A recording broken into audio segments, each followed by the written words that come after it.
വീണ്ടും കൊട്ടിഘോഷിച്ച NSS-SNDP ഐക്യം ഏതാനും ദിവസങ്ങൾക്ക് ശേഷം പൊളിഞ്ഞു വീണപ്പോൾ കാരണം അന്വേഷിക്കുന്ന തിരക്കിലാണ് രാഷ്ട്രീയ വൃത്തങ്ങൾ. മുൻപും ഇത്തരം ഐക്യശ്രമങ്ങൾ നടത്തിയിട്ടുണ്ടെങ്കിലും ഏതാനും മാസങ്ങൾ കഴിഞ്ഞപ്പോൾ തകർന്നതായിരുന്നു ചരിത്രം. ഇത്തവണത്തെ ഐക്യശ്രമം നിയമസഭാ തെരഞ്ഞെടുപ്പ് മുന്നിൽ കണ്ടാണെന്ന വിലയിരുത്തൽ ആദ്യഘട്ടത്തിലെ പൊതുസമൂഹത്തിലുണ്ടായിരുന്നു. അതിനാൽ തെരഞ്ഞെടുപ്പ് കഴിയും വരെയെങ്കിലും ഐക്യത്തിൽ പോകുമെന്നാണ് പലരും കരുതിയിരുന്നത്. എന്തൊക്കെ അഭിപ്രായ വ്യത്യാസമുണ്ടെങ്കിലും സാമുദായിക ഐക്യത്തിന് അതൊന്നും വിഘാതമാകില്ല എന്ന് ഇത്തവണ NSS ജനറൽ സെക്രട്ടറി സുകുമാരൻ നായരും SNDP ജനറൽ സെക്രട്ടറി വെള്ളാപ്പള്ളി നടേശനും ആദ്യം തന്നെ വ്യക്തമാക്കിയിരുന്നു. അതുകൊണ്ട് തന്നെ എന്തായാലും തെരഞ്ഞെടുപ്പ് വരെ ഐക്യരഥം ഉന്തിത്തള്ളി നീക്കുമെന്നായിരുന്നു പ്രതീക്ഷ. എന്നാൽ എല്ലാം ദിവസങ്ങൾ കൊണ്ട് തകർന്നു വീണു. ഇടതുപക്ഷം ഒഴികെയുള്ള രാഷ്ട്രീയ കക്ഷികൾ ഐക്യത്തെ കരുതലോടെയാണ് കണ്ടതും വിലയിരുത്തിയതും. പ്രധാനമായും 5 കാരണങ്ങളാണ് ഐക്യത്തിൽ നിന്ന് പിന്മാറാൻ NSSനെ പ്രേരിപ്പിച്ചതെന്നാണ് കരുതുന്നത്. അതിലെ ഒന്നാമത്തേത് സമദൂരത്തിലെ വിള്ളലാണ്. രാഷ്ട്രീയ കക്ഷികളോട് സമദൂരം പുലർത്തുക എന്നത് NSSന്റെ പ്രഖ്യാപിത നയമാണ്. പക്ഷെ പൊതുവെ ഇടതുപക്ഷത്തോട് ആഭിമുഖ്യം പുലർത്തുന്ന പരസ്യ നിലപാടാണ് SNDP general secretary Vellappally Natesan പുലർത്തുന്നത്. അതേസമയം അദ്ദേഹത്തിന്റെ മകൻ തുഷാർ വെള്ളാപ്പള്ളി BDJS എന്ന പാർട്ടിയുമായി NDA മുന്നണിയിലെ ഘടകകക്ഷിയുമാണ്. ഇങ്ങനെ രാഷ്ട്രീയ സമീപനങ്ങളിൽ വ്യത്യസ്ത ധ്രുവങ്ങളിൽ നിൽക്കുന്ന 2 സാമുദായിക സംഘടനകളും ഐക്യത്തിലേക്ക് വരുമ്പോൾ NSSന് അതിന്റെ സമദൂരം എന്ന പ്രഖ്യാപനം പിന്നെ ആർജവത്തോടെ പറയാൻ കഴിയാതെ വരുമെന്ന് പലരും ചൂണ്ടിക്കാട്ടി. പിന്മാറുന്നതാണ് NSSന്റെ പ്രഖ്യാപിത മൂല്യങ്ങൾക്ക് നല്ലതെന്ന അഭിപ്രായത്തിന് അതോടെ മുൻതൂക്കം ലഭിച്ചു. രണ്ടാമത്തേത് രാഷ്ട്രീയ കുരുക്കാണ്. 2 സംഘടനകളുടെ നേതാക്കളും ഐക്യത്തെക്കുറിച്ച് വാചാലമായതിന് പിന്നാലെ പ്രതിപക്ഷ നേതാവ് VD സതീശനെതിരെ കൂട്ടായി വിമർശനങ്ങൾ ഉന്നയിച്ചത് ഐക്യത്തിന്റെ ഉദ്ദേശ ലക്ഷ്യത്തെ സംശയത്തിലാഴ്ത്തി.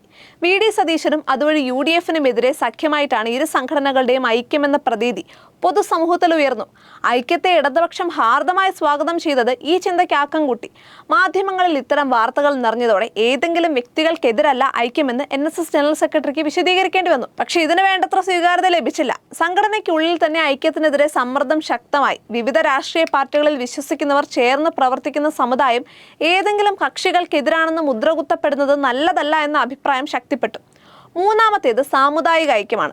മറ്റു സമുദായങ്ങൾക്കെതിരെ തുടർച്ചയായി വിവാദ പ്രസ്താവനകൾ നടത്തുന്ന വെള്ളാപ്പള്ളി നടേശനുമായി കൈകോർക്കുന്നത് NSS തുടർന്നു വരുന്ന അന്തസ്സിനും മൂല്യങ്ങൾക്കും നിരക്കുന്നതല്ല എന്ന് ഡയറക്ടർ ബോർഡ് അംഗങ്ങൾ ചൂണ്ടിക്കാട്ടി.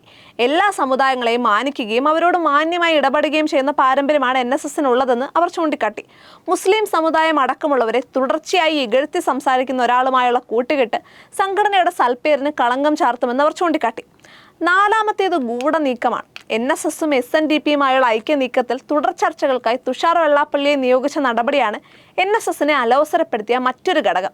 അനുജനെ പോലെ തുഷാറിനെ പെരുന്നയിലേക്ക് സ്വീകരിക്കുമെന്നൊക്കെ ആദ്യഘട്ടത്തിൽ പ്രസ്താവന വന്നെങ്കിലും NDA ഘടകകക്ഷിയുടെ നേതാവ് എന്ന നിലയിൽ അറിയപ്പെടുന്നയാളുമായി ഐക്യ ചർച്ച നടത്തിയാൽ അത് സംഘടനയുടെ സമദൂര സിദ്ധാന്തത്തെ ദുർബലപ്പെടുത്തുമെന്ന ആശങ്ക NSS ഡയറക്ടർ ബോർഡ് അംഗങ്ങൾക്കിടയിൽ ശക്തമായിരുന്നു. ഐക്യത്തിന്റെ ഗുണഭോക്താവായി മാറാൻ NDA നടത്തുന്ന വളഞ്ഞ വഴിയാണോ ഇത് എന്ന സംശയവും ബലപ്പെട്ടു. അഞ്ചാമത്തേത് Padma പുരസ്കാരമാണ്.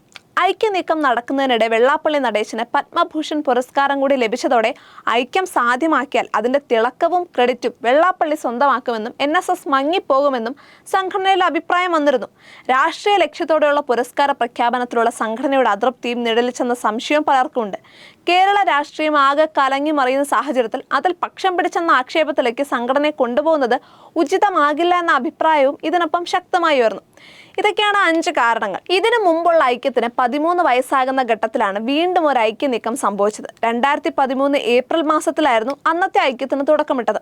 SNDP general secretary Vellappally Natesan Perunna NSS ആസ്ഥാനത്തെത്തി NSS general secretary Sukumaran നായരെ കണ്ടാണ് അന്നത്തെ ഐക്യത്തിന് ആഹ്വാനം നടത്തിയത്. അത് 2013 ഏപ്രിൽ 13-നായിരുന്നു.